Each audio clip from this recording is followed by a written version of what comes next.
Welcome to Midnight in the Marshaverse. I'm Marsha. This is the verse, and it's midnight. And welcome. We take this time every week to chill out, to take a moment to have some fun.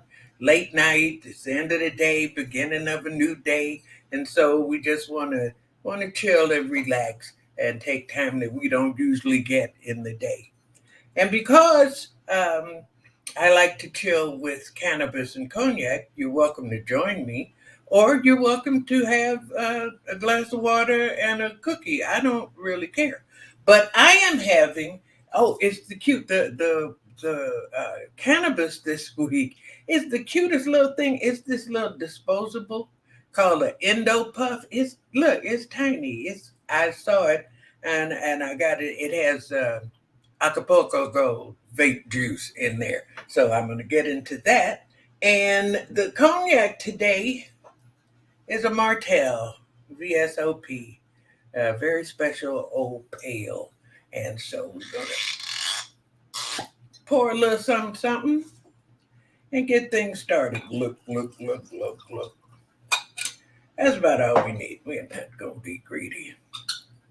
Okay, so now that we have our cannabis and cognac, here's to you.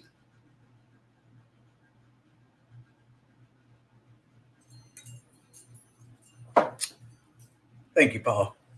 I always have to thank Paul Mooney for introducing me to cognac. This the shit that Massa wouldn't let us have. Now I'm gonna take a hit, and you're welcome to join me. We all not need to, we can be on the same page. Those of us who indulge, let's get on that page. Those of us who don't, get on your high horse and feel superior. Here we go.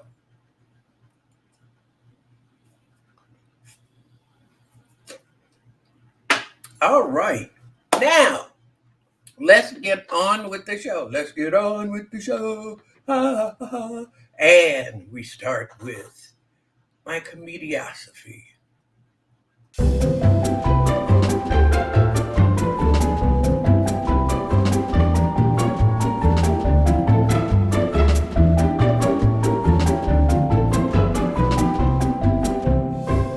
And my comediosophy to explain this week is there's a video going around on Instagram and other of my social media of me appearing on the Richard Pryor roast in 1977. And a lot of people seem not to know who I am. They know Night Court, they know some of the things I've done, but a lot of people don't know that I am a damn good stand-up comedian. I have been doing stand-up for years, and I learned from the best. I learned from my mentors and from the comedians I've been fortunate enough to work with, to be around, who took me under their wing and taught me so much. And so the Richard Pryor show, the Richard Pryor roast, I got to roast him and he laughed. And a lot of the young people are seeing me young for the first time. And one person wrote on, I can't remember which platform, wrote, Marsha Warfield couldn't have been a dyke back then because she was fine. And I wrote back, I'm like I can't be a fine ass dyke. I think I'm a fine ass dyke now. So I could have been a fine ass dyke then, but I didn't know I was. And it was a whole nother time. It was a different way of life. But anyway, so I'm roasting Richard as if I'm one of his disgruntled lovers. And they seem to think I did pretty well. But that's not the only time I think I look good on pictures and videos and stuff. I think we have some pictures we can see that, I would never somebody you kick out of bed. I kick back. But anyway, now that we have that understood. And so when you see me, like this week, I am going to be at the Comedy Cellar for 2 nights on Thursday and Friday, 2 shows each night. And so now that you see and know that I know what I'm doing when it comes to stand up, come on out and see me. If you're here in Vegas, and if I'm in your town, which the upcoming dates will be at the end, come out and see me. See for yourself, and you'll see. You'll be a convert. I was talking about when I started doing stand up. And when I came back, I took time off, 20 years off. And when I came back, I had to learn how to do stand up all over again. And it wasn't all that easy. I had to go back to the open mics and the nightclubs and just teach myself how to do stand up again. And so now I'm at the stage where I think I've got it down again. It's the most amazing experience to have, to be a rookie with experience. Like the second time around, I knew how much I didn't know because I had been through it before and I knew how much work I had to do. But to be a rookie with experience was weird. But what helped me get through all of it is the relationships I've been fortunate enough to form. And when I went on stage the first night, there was a core group of comedians who were working at that time who kind of took me under their wing and hit me to the game. And when I went to Los Angeles, again, I found another place in a brotherhood and was accepted by them. And so I've been mentored by the best, by the best. I met Richard Pryor not long after I got to Los Angeles. He was working out one of his albums at the Comedy Store. And to sit and talk to him, to sit and watch him was more than enough for me, paid for my trip to Los Angeles 90 times over. But then to later on get to work on the show was just beyond everything.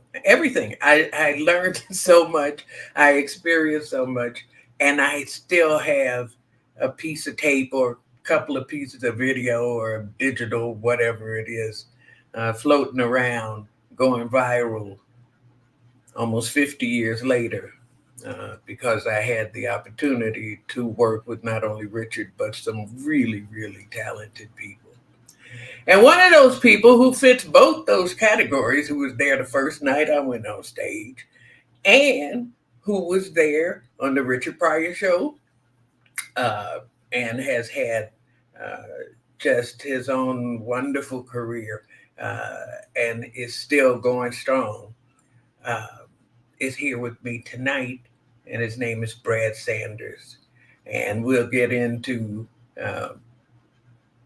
the hijinks and the memories and the low jinks, whatever, back in the day. There's a lot of water under a 50-year-old bridge. And so, but we had the good fortune of growing up in a time of real expansion and change and boom and just progress. That's probably more important than the jokes we got to tell and being on the road and going to new places and doing new things. So anyway, I look forward to talking to Brad, to introducing him to y'all. Y'all know him already, and you'll see. But I look forward to spending time with him and with you and drinking cognac. And hold on a minute. How don't see why I can't spend the rest of my life drinking cognac, smoking weed, and talking shit. I find that to be a goal. And so I'm going to work real hard at trying to make that life uh, goal come true. Right now, is it time? Is it time for Aunt Karen? Right now, we have I have to tell you about our sponsor, Aunt Karen. Dwight Company Global introduces Aunt Karen's all American friend, Brer Clarence, the honeypot bear. Brer Clarence's sweet deal meals are on sale everywhere. You can bet your Aunt Karen that her inspired recipes will be suburban seasoning chef's kiss sweet with Brer Clarence's fingers in your pot. And Black Clarence's extra stuffed seasoning packets ensure that all your casseroles in a can will be delightfully enriched with no telltale sticky residue on the bear or your hands. Just be careful.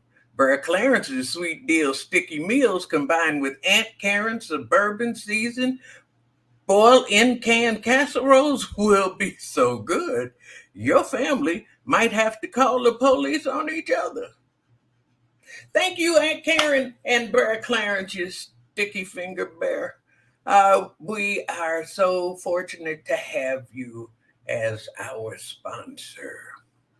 And now, brrr, drum roll, please. Brrr, it's time. Yay, yay. Everybody, take your seats. Yay. Okay, this next gentleman is a good friend of mine, and when he had been doing stand up, I thought forever when I met him, and I was a rookie, knew nothing. And I took a bus, a train, another bus. I don't know. It took me forever to get from my house to the club where I met him. And so at 2:30, 3 o'clock in the morning, I was going to have to take that trip back to the South Side. And they gave me a ride and started telling me about show business. And that started a friendship and a mentorship that lasts to this day. And I'd like to introduce you to my friend. You know him as from the Clarence updates and It's Your World and so many other things. But now he's here and he'll tell you himself. Ladies and gentlemen, say hello to my friend Brad Sanders. Hey, what's up, Mozella? What's up with you? How you doing? I'm doing great. So are you. So nice to see you and doing your sponsors and everything. I was Clarence. Yeah, Brad Clarence. Oh my goodness, Brad Well, Clarence. Brad Clarence, you know Aunt Karen, the Yeah, Suburban Seasonings. Well, she has a special relationship with those Supreme food companies, Brad Clarence and the Honey Pot Bear. yes, indeed. A sweet deal on sticky meals. On Sticky Meals. So, how you doing? You remember? Do you remember that night, the first night I met you? Oh yeah. Oh yeah. At the pickle barrel, yeah. Yeah. Tom What was Jesus that? started he had a night at the pickle barrel, and Marsha came down there. It was her first time on stage, and he went up there and he really massaged the audience. This young lady coming on, and this is the first time that she's doing it, and give her a chance, and it's going to be wonderful, and she's wonderful, and everything. Marsha got up there and killed the people. She should have sent flowers. Yeah, it was only four of y'all, but well, four of y'all who wasn't comedians, But but you uh, you had you had a natural skill, and your pace and your confidence. Of course, it was abject fear. We know that. But the audience didn't. but I And was what cool. you I said cool, Brown Jr., but I but was I cool. was cool. Okay. Yeah, just the way your deportment on the stage was like mega for somebody. First time out, please get out of here. But being a good writer, of course, that you had, how old were you when you had an article in Reader's Digest? Oh, well, when I was I a go kid, way back. they had those little art competitions, but then I think it got posted in Reader's Digest. That must have been in second, third grade. It was Gwendolyn Brooks uh, Please, thing. second, third grade, you in Reader's Digest? Well, You know that wasn't for colored. You know, well, I didn't let it you go to didn't my know that, I which is didn't why, let it go which to is my why. I moved on in spite of that. Oh yes, God, you But did. no, I had no idea what I was doing that night. I had no idea, nothing. I just went on instinct, and Mhm. I talk about it in my one woman show. How at that moment a light shone down, and I knew that I had been called to this, and I Wow. realized recently that I never looked back from that. That I never Hmm. doubted. I never thought twice about, oh, there might be something else, or I might have made a mistake. Oh It no. just never crossed my mind. I was amazed. Well, Never- the unsung heroine in this whole thing is Evelyn Ivory. This woman badgered. Marsha told me this. I didn't know this yes. up front, but this woman badgered Marsha to such an extent that she just snatched her up and brought her down to the club. Evelyn and I went to high school together, and after high school, we still hung out. And when the article came out about Tom Dreesen having a open mic, nobody had heard of anything like that. I'd never heard of that in Chicago in 1972, 70, whatever. It Nobody. was not.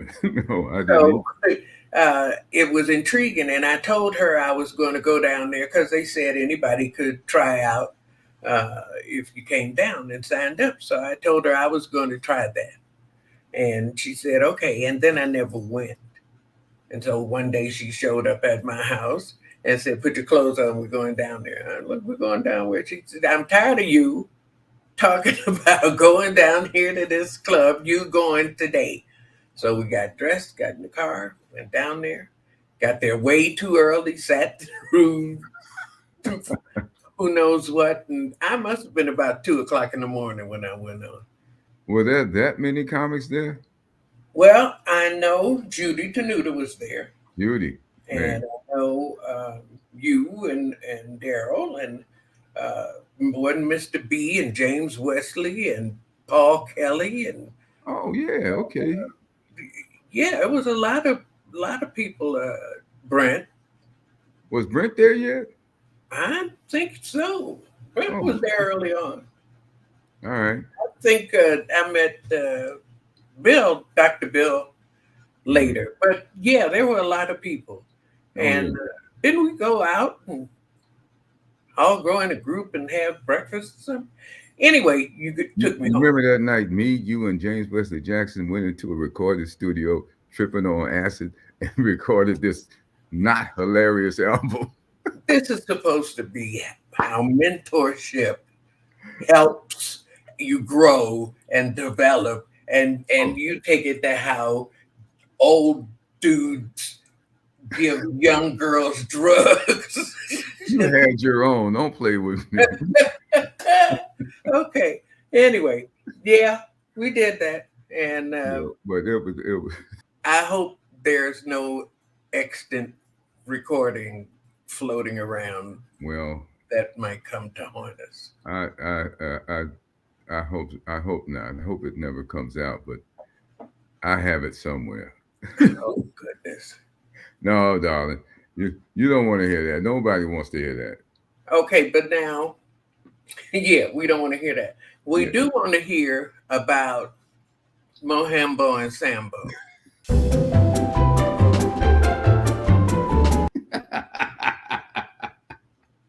I knew you was gonna pull some stories out of me, boy. Come on. Everything reminds when you get my age, everything reminds you of a story. I tell you that Okay. right now. Reminiscing is what we do.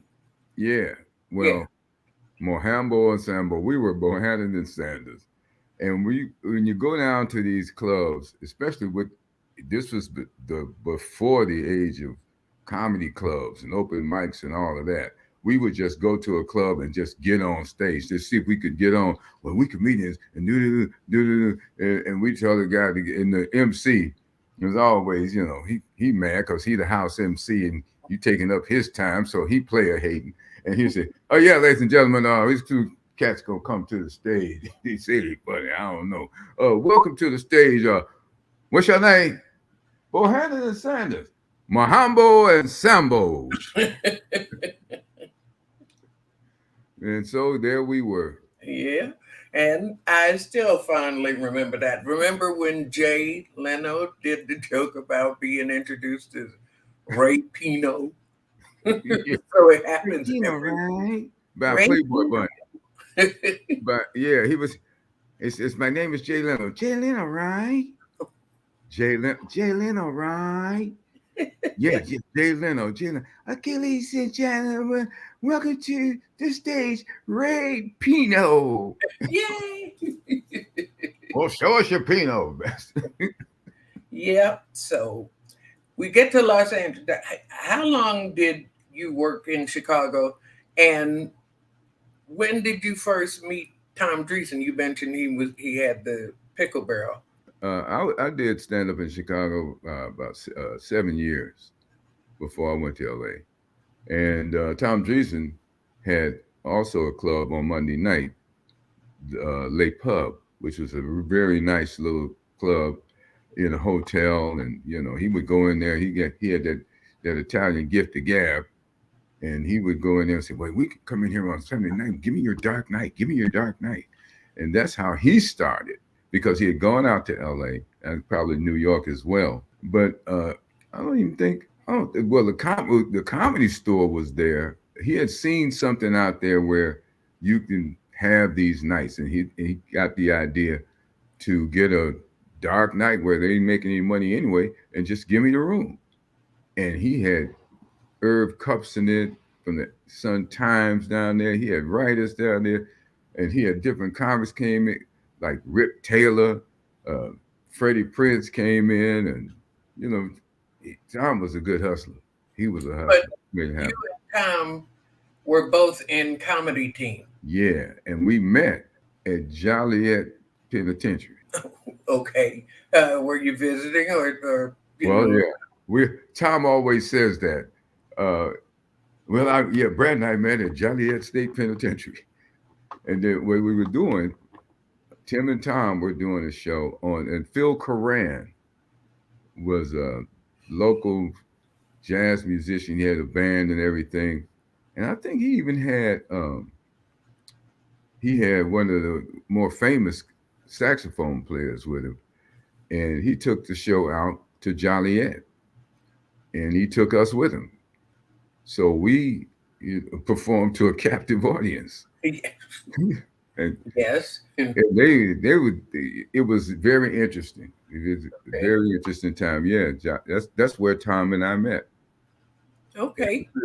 Mm-hmm. So we all ended up chasing the Tonight Show and the Comedy Store west.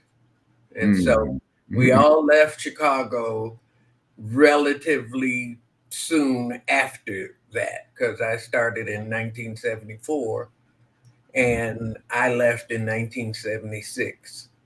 So Tom was already in Los Angeles and you came not long after.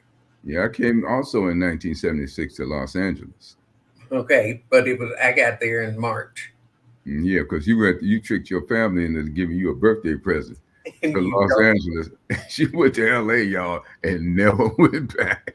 No, because I told them I was going to hitchhike. Remember they used to be able to hitchhike around across country, and they had those drive-away things where you could drive away somebody's car. Man, ain't nowhere in the world I had my black ass out there hitchhiking. I was going to do the hippie going to the hate pilgrimage, and I threatened everybody within earshot that's what I was going to do. That was slick.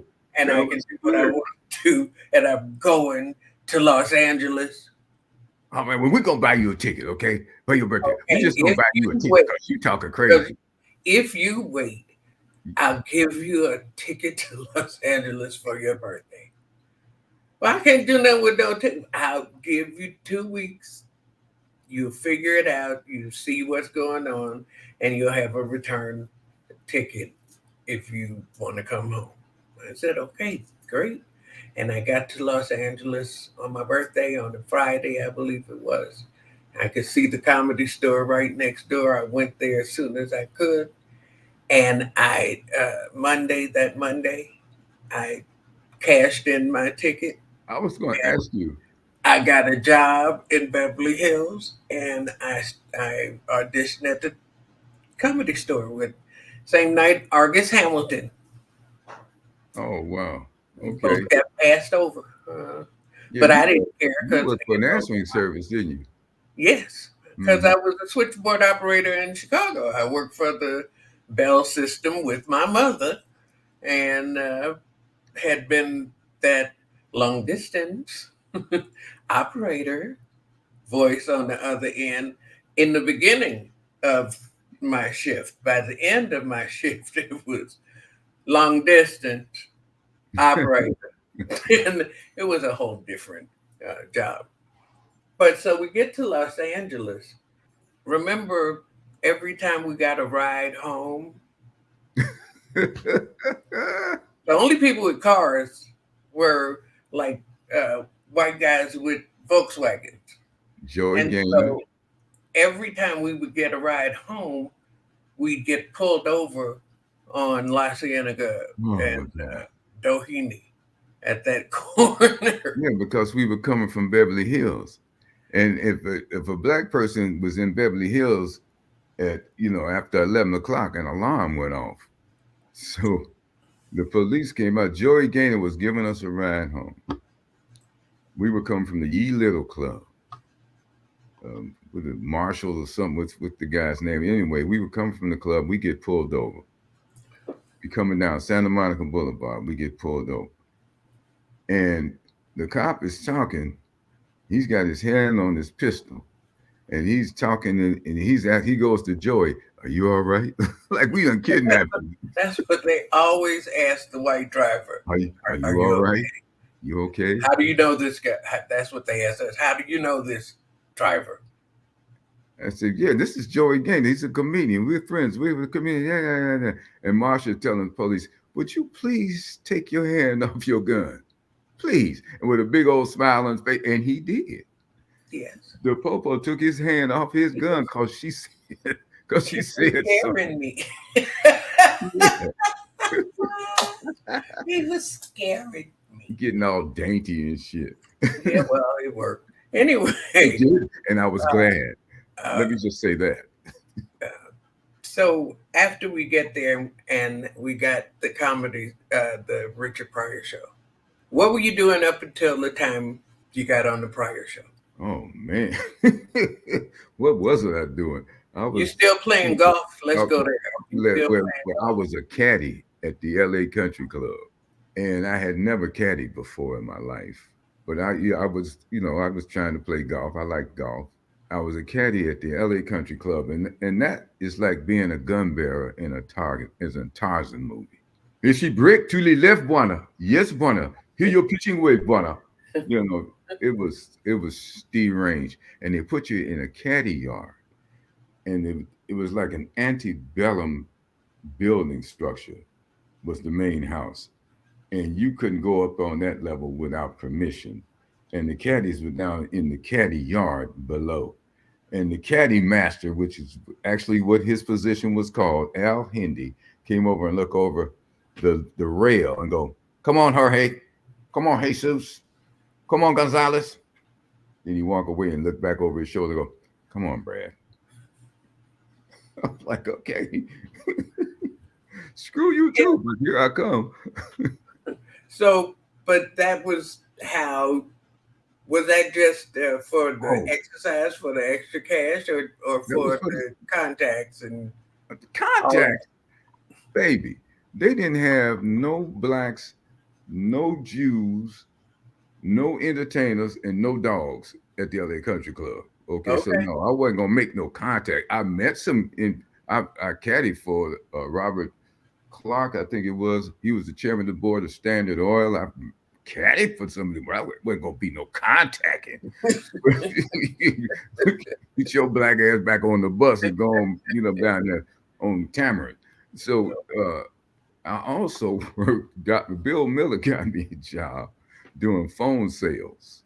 Oh, okay. Yeah, and we were selling we we were selling ad space in these rag newspapers. Okay. So we look in the paper and find the company that was looking for mechanics or whatever it may be, and call them up to sell them ad space in these rag papers that we had. So, like we had the Intermountain Jewish News, the Reichstaten, yeah, that was one of them. And Bill That's Miller. really scary. Oh, it was nuts. Bill Miller would call up these people. Okay, you looking for a mechanic? Go, how, or some. There was an Asian one, and he called him up, and he put a pencil in his mouth like this. Hello, this is customer Nishi Times. Yeah, I call you from the customer Nishi. I said, oh, that is so wrong. Even back then. That's very wrong. Mickey Rooney and Breakfast at Tiffany kind of stuff. This was terrible. I was bad at it, but the guy paid a weekly wage at commission plus commission, but I didn't make a commission. So I said, look, man, I'm wasting your time and mine. Let me just go and get that $105 and bounce. And the guy said, yeah, you're right, man. Here. Mitchell Walters had this guy. He could never sell him anything. He would always call this guy. He was a priest. And he would call this guy, and Father, listen, Father, we got 25 computers. We got 25 computers, Father. We want to give them to the church. We want to give them here. And the Father, no, I don't want anything. Thank you very much. No, Father, these are free computers. These are great computers. They're brand new. They're in the box. They're sealed. They're computers. They're great. Father, you got to get. I don't want the computers. Come on, Father. So he wore him down. He said, all right, send them over. Send them over. Okay, the computers are free, but you got to buy the fucking truck. Oh, okay.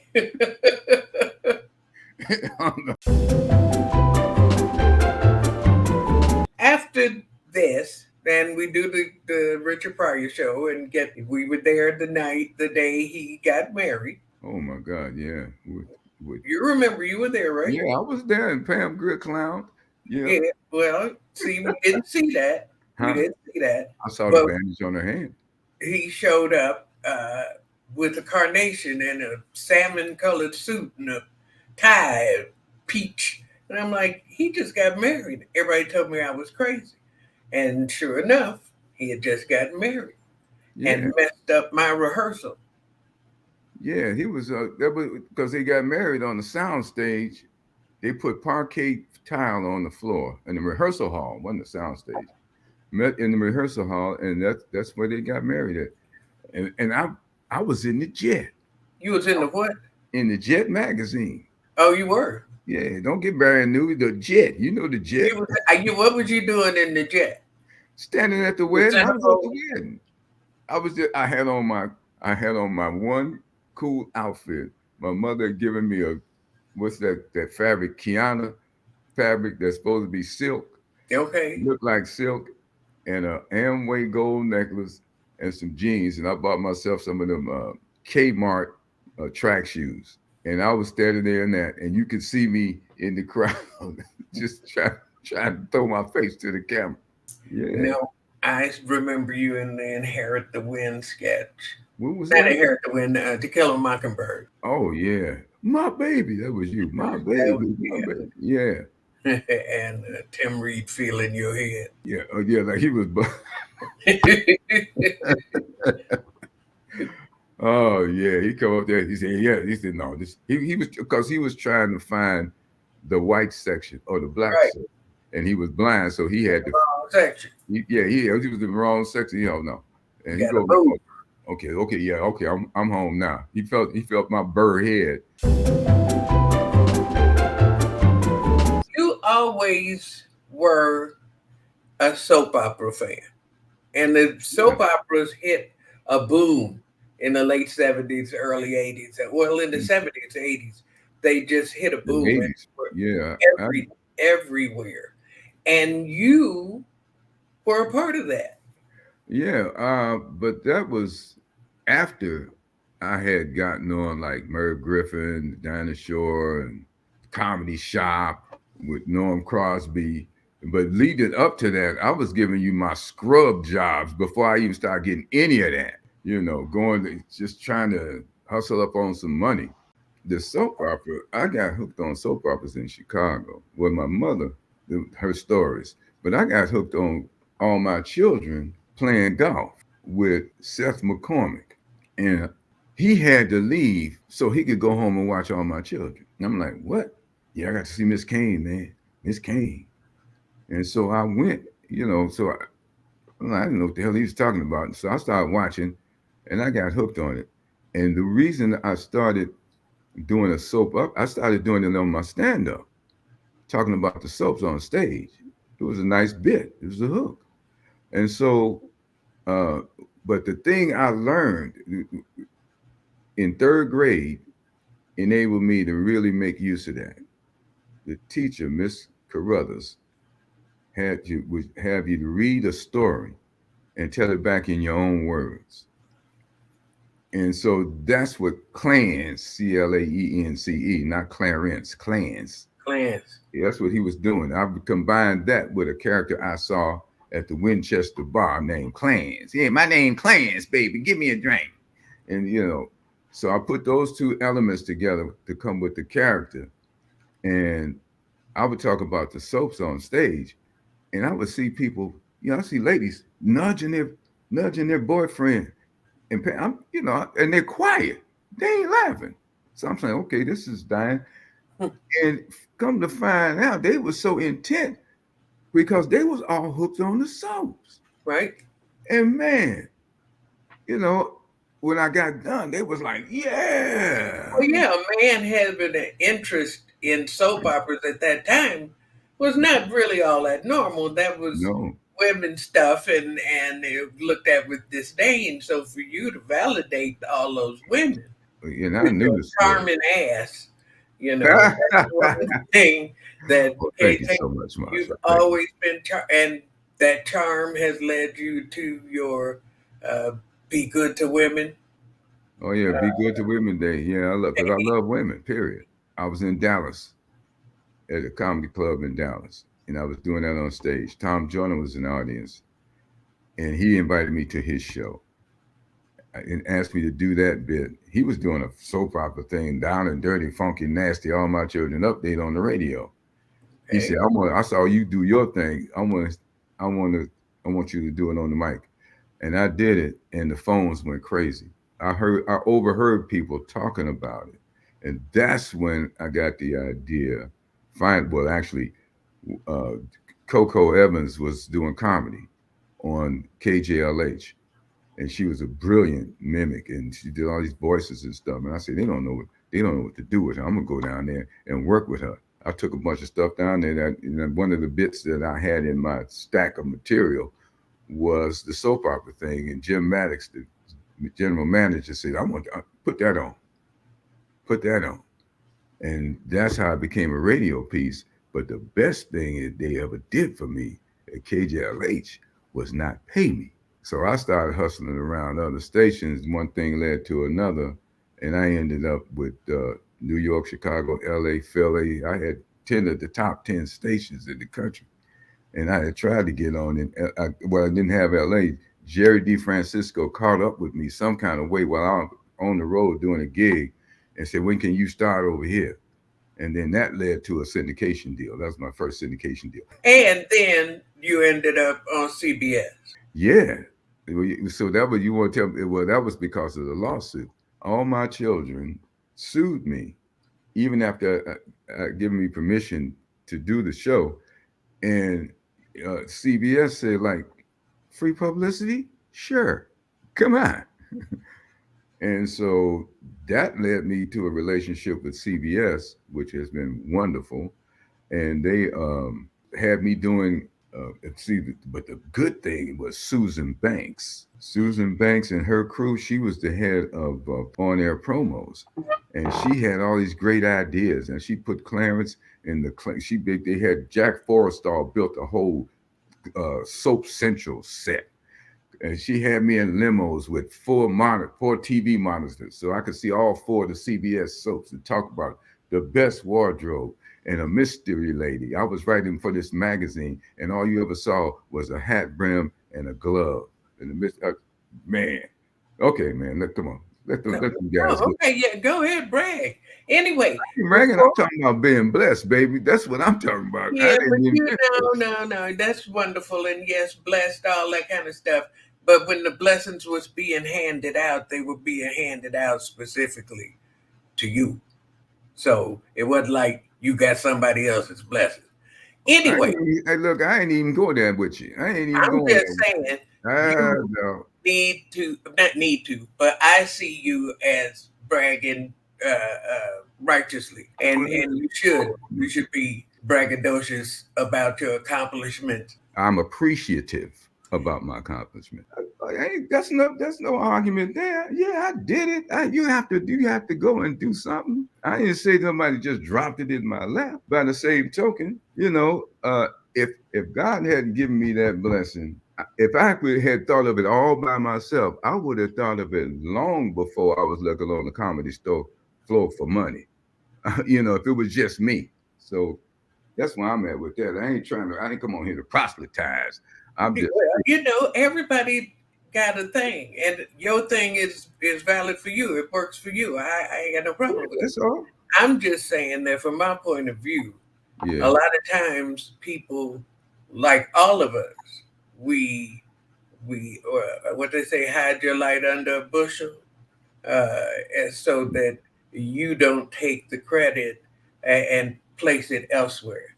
Not just you, but knowing what it takes and what it does. And nobody asked us to do this. Nobody told us how to do this. There's no blueprint, no nothing.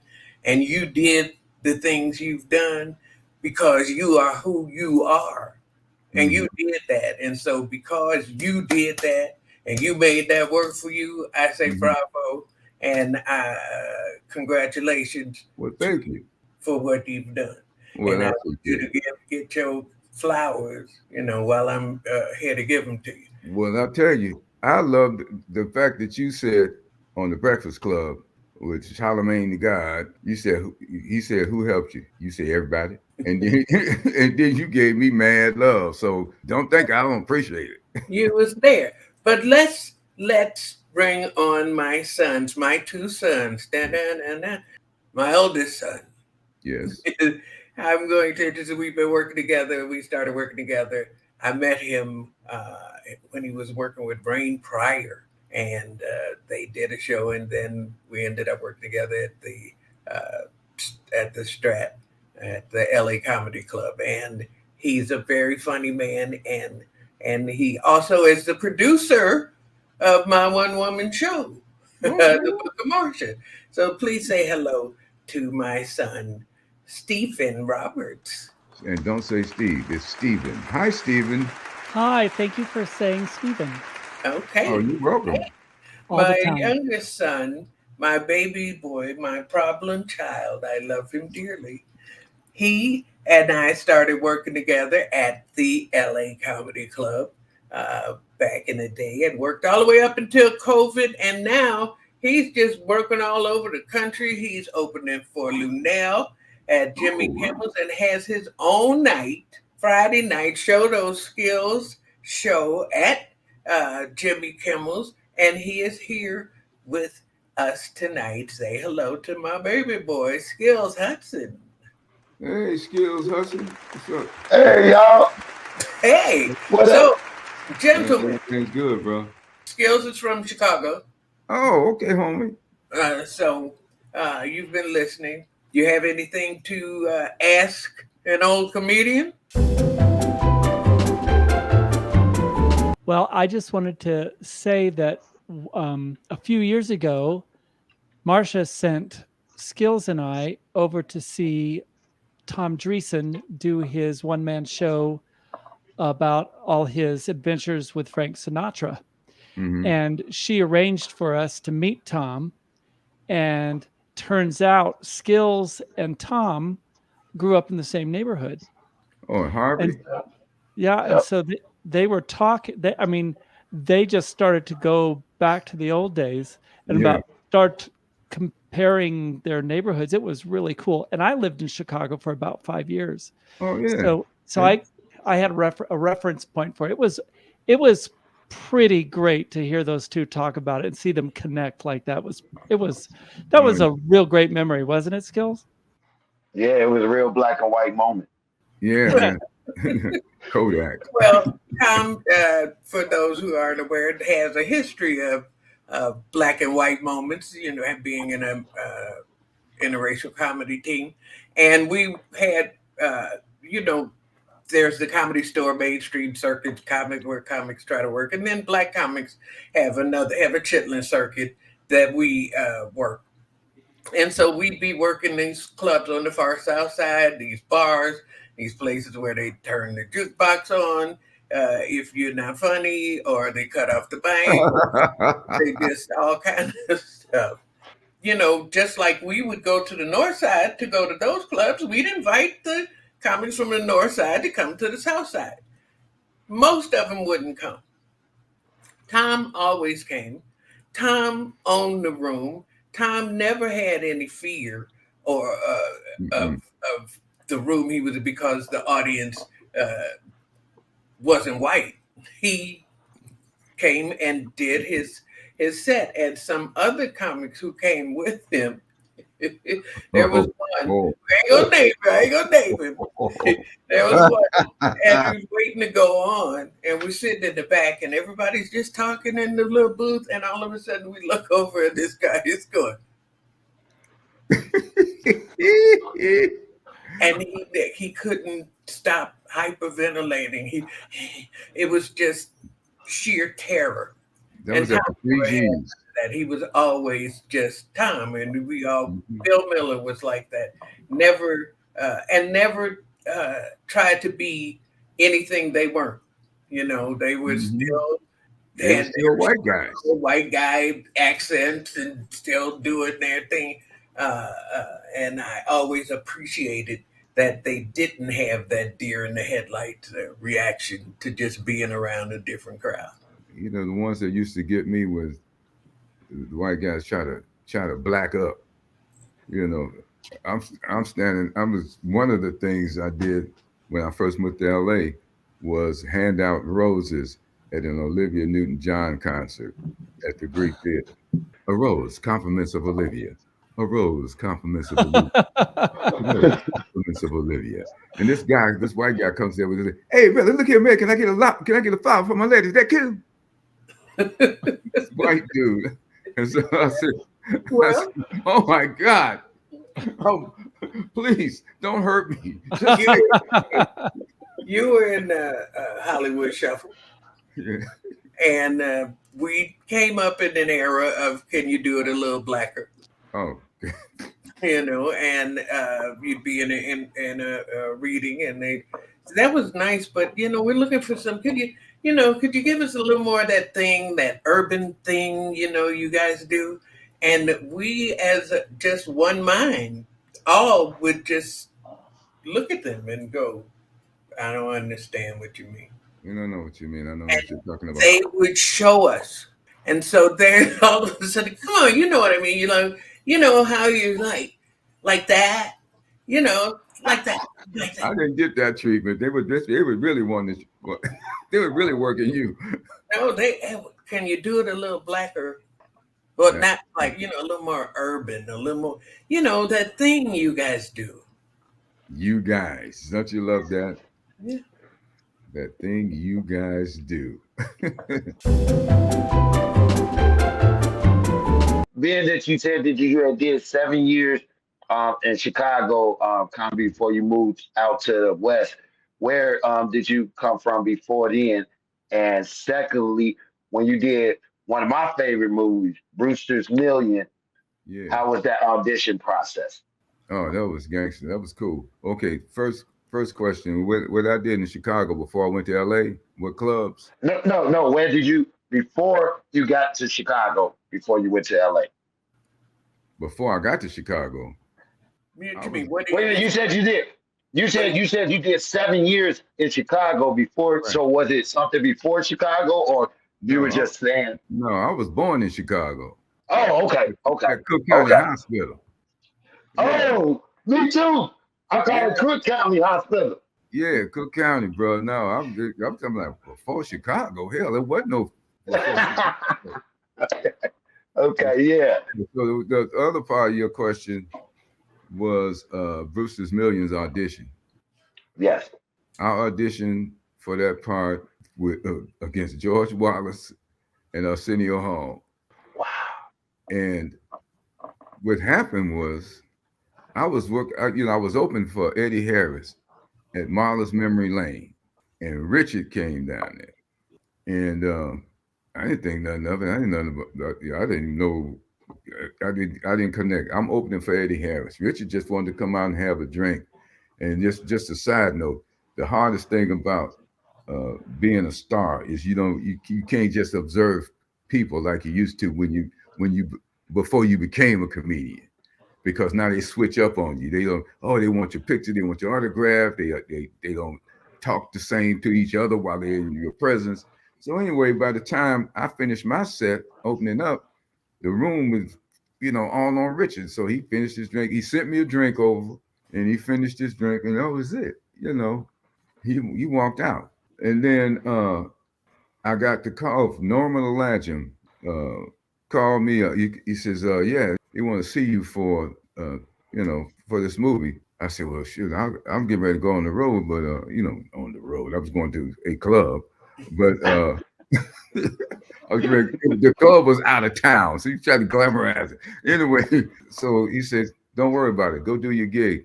They won't make a movie till you get back." I'm like, "Okay." So Norman Alajim shepherded that deal. That's how I got in it. And that suit that you see me wearing in Brewster's Millions was the same suit that Eddie Murphy wore in 48 Hours. And I told him, "I'm gonna have to change this crotch out these pants. You're gonna have to tighten that. Y'all gonna have to." I ain't trying to be no diva. I ain't got no rider, all green M&Ms and bullshit like that. I'm glad to be here, but I'm not gonna catch nothing. It seems like a comedy team. I hear that a lot, especially with Tim Reed and Tom Dreesen. And Marsha had mentioned very briefly that you were on a comedy team. So is comedy team 2 people for you, or 3, or what was that all about? It was 2 people. Just me. It's just we had a very unique comedy team. 2 straight guys, and I don't mean sexually. Well, we were that, but I don't know about Daryl. But anyway, no, yeah, I'm just Mohambo.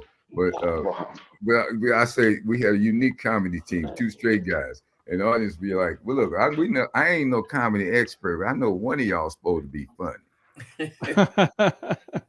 One of y'all supposed to be the straight man. Well, the other one is the joke man. Y'all 2 straight men." What was that all about? Was that just like you basically having a conversation on stage? No, I'm just saying that because that didn't really happen. Okay. But I mean, but we would except we was just Rusty and bombing and whatever. Bohannon and Sanders were on stage at the 3Gs, which was on 113th and Halston. 103rd. 100 something and Halston. 103rd. That's where Kelly Monteith was at with Tom Dreesen looking all hyperventilating. That's what happened at. Yes, that's where Orlando got shot in the face. Yeah. Hey. So that's the kind of club we're in. These guys are on stage and they do a bit about a game show. It's up the creek without a paddle. Without a paddle. And they needed a contestant. So there's not a whole lot of people there. Some people at the bar, they got on like bus driver uniforms and stuff, and they deep into their shots, And there's 2 guys in long leather coats sitting up front like this. And so Brad and Daryl decided they would be the perfect distance for up the creek without a paddle. And they're going like, no, we can't. And come on down, you can be up the creek with a come on. And they're like, "Oh, man." And he's come on. And then finally one dude said, all right. And he turns to his partner, he said, okay. And he stands up and reaches into this coat and pulls out the longest pistol you've ever seen and hands it to his friend and then goes on stage. Oh my And God. I said, that's the power of stand-up. You can disarm gang members. Wow. Because everybody needs to laugh. And they went and he did the bit. They had fun. And he had fun. He got his pistol back. He was glad to be there. He had disarmed. They had disarmed an audience just with their stand-up. So that was learning, a significant moment for me. Marsha had you as a mentor. Did you have a mentor? Well, actually, whenever there was a comedian in town, I went to see him and tried to meet him. I went to see Dick Gregory. Wow. He was working at a club at the Roberts 500 room. And that's, when it was new. And I approached him and he said, man, let's be cool. Anyway, he invited me back to his room. He was sitting on the toilet. I was sitting on the tub. And he gave me a lot of pointers about comedy. He said, read joke books, read comic books, read everybody, study Red Skelton, study all the comedians. That got me on the path of, of being a comedy student. I went to the Niles Theater because Bill Cosby was there. I was working in Evanston. I got off early. He said, I said, I want to go meet Bill Cosby. You're not going to be able to get in there. So I show up and I go into this room. I thought it was a lounge. It had couches and a bar and this and that.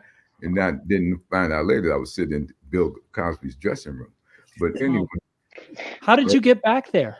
Well, you get there. That's the reason I had to get off work early, Stephen, so I could get in there and walk in with the band.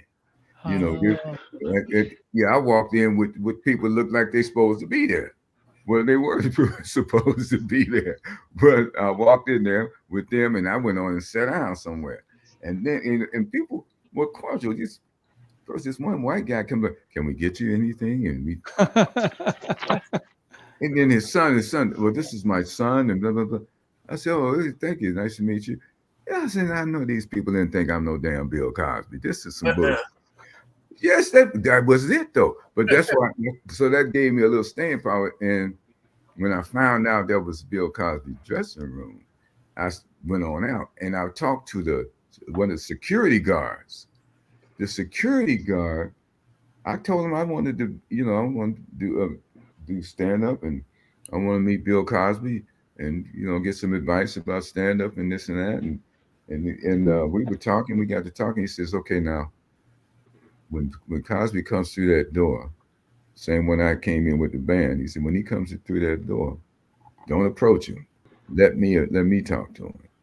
So he's over there. He said, well, "This young man wants to do this." I mean, the guy really went to bat for me. White dude. Really, he like, yeah, he's a nice guy. He's a nice kid. But, he just wanted to talk to you for a minute. Cosby talked to me in his dressing room. That's when I found out it was his dressing room. Was he took me in there and he talked to me for about 48 minutes. Wow. He said, and I said, well, I want to work clean like you. He said, well, look, where you are, you got to work what the room requires. You working, because he's from Philly. So he know I'm from Chicago. He said, you competing with, she's over there turning the trick over here. This dude just slinging some dope. This over here. You got to first get their attention. And you got to do what you need to do to get their attention. But once you get their attention, you got to pay them off. You got to be funny. You got to pay them off. Have something for them. That was a pointer. Dick Gregory, going back to him, that's when I started, because I got books that I got from Chicago. I got from Chicago Library right now. The enjoyment of laughter, the psychology of humor, the enjoyment of laughter, and nobody the book about biography of Burt Williams. I would study those things. Like I said, I went with Godfrey Cambridge came in town. I went to see him. Stu Scoey Mitchell, Stu Gillum. I even went to see. George Kirby. Yeah, now I didn't. Yeah, I got to meet George Kirby uh, uh, at at something that Robert Townsend was doing. That was my mentorship. And then the other comedians, like I could say the same thing. Who helped you? Everybody. Because when Right. you're in the club with other comedians and you kicking the game around, you pick up.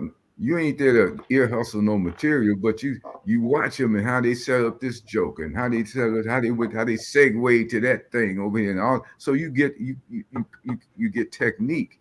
Like I used to admire Alex Thomas, Chris Spencer, and Buddy Lewis.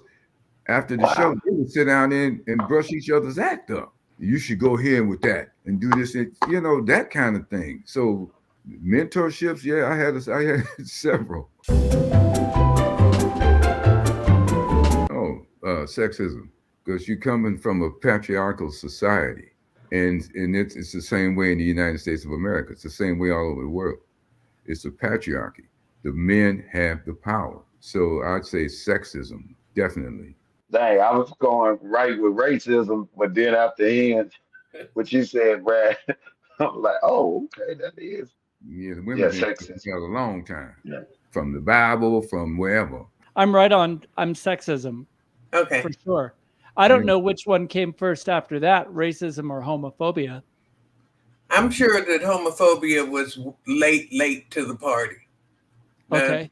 Oh Most yeah, because it's a many lot of societies there's a lot of homosexual activity jumping off. there, if we even go back to Greece, there was no real proscription against homosexuality. That shows up, seems to be really late. But it's interesting that you said sexism right off the bat, because most, and here again, we're generalizing, most of the responses that I've seen, most black men immediately said racism. And then everything follows behind. I'm a big African American history museum buff. I love them. And last time I went to Chicago, I hooked up with some of my favorite TikTok creators. And they took me around. They took me to the South Side. They took me to some upper ghetto restaurants. And they gave me the one, Pookie Bear, gave me all the Jay's potato chips and Evans potato chips you could Yeah. ever want. I got T-shirts, and these three gentlemen, one Pookie Bear, he's the shooter, but when I met him, he was online. He was Pookie Bear, and then after his after his mom passed, he wanted to change up. But his content. He's a dad, and his content is very questioning. And he's the kind of guy who would, if we had asked him that question, he would have said sexist right off the top. He's just, that's how he thinks. And so I wanted to meet him, and I wanted to meet a young man named Donnell Wright. He's deconstructing from his faith. We grew up in the church, and then when he went to college, he started questioning, and he did his dissertation on deconstructing and hip hop. And I mean, he thinks outside the box, and it's not whether you agree or disagree. Just the brilliant mind of this young man is very stimulating, and I really wanted to meet him, and I did. And this last guy was he during COVID, he started making TikToks about Chicago and about how dope Chicago is and how everything in Chicago is dope. And he started doing these little history minutes. And he got so popular that the city and different organizations started to call him like Chicago's unofficial historian. And he parlayed that love into a career, and he ended up starting a tour company. And we went on that tour when we were in Chicago. We went. It goes through Brownsville and historic Black communities, and and one of the stops was the DuSable Museum, Mm. which I went to for the first time when it was like one room, one or two rooms in a house, and that was in the early '70s or late '60s, and I went then, and I got to go again, and it is the Black History Museum that started the Black History Museum, and so the Wright Museum, which we went to in Detroit, and others until the huge and wonderful National Museum of African American History and Culture, and all the ones in between say that they got their inspiration from the DuSable Museum. Really? So anytime that we can visit those institutions, that we can donate if we can, that we can support, I think there's a group, that needs to network so that we can all preserve those resources against the attacks that we're getting from right wing who want to shut down all knowledge of that history. And Yes. so I'm glad you're saying this. This is I'm gonna make sure I'm gonna send them my $2. All right, send them last $2. We're not gonna lose them last $2. Thank you for a wonderful show. Thank you for spending time with me here in the Marshaverse. I can't wait to do this again. And thank you for tuning in. Be sure to like, comment, subscribe, all the good stuff. Tell your friends, give us suggestions, be nice, but tell us what you think. And come back and visit us again. We're on all over social media, Marsha Warfield, whatever.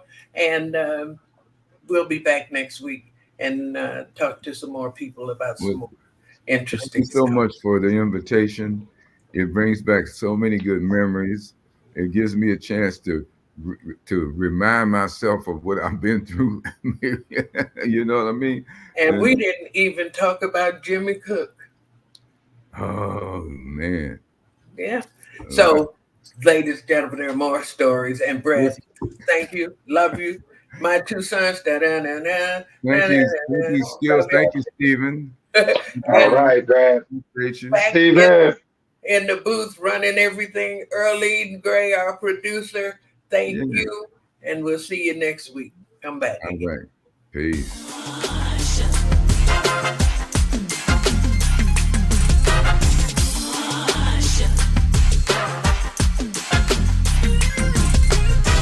Got away, no one can do it like that. Her own style, no one can wear that hat. Hey, don't you know that the